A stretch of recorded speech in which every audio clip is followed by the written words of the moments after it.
mucha marca, el día de hoy tuve dos marcas, pero se me dio la oportunidad y gracias a Dios pude anotar, ¿no?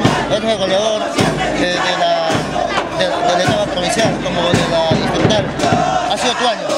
Bueno, el año pasado también salió goleador, el anterior también, yo creo que trabajamos para eso.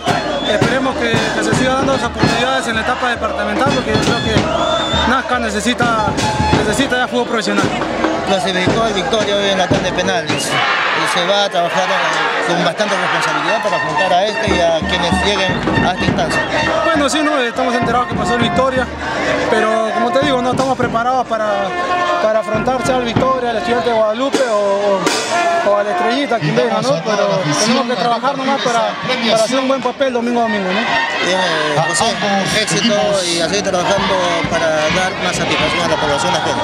No, gracias a ti por estar siempre apoyando a Zarumilla, a todo el deporte nazqueño y agradecerle a toda la hinchada que viene el día de hoy al Estadio Vistalera, ¿no? Un marco muy bonito y yo creo que domingo a domingo se tiene que dar este marco, ¿no? Para alegría y satisfacción de toda la gente de Nazca, ¿no?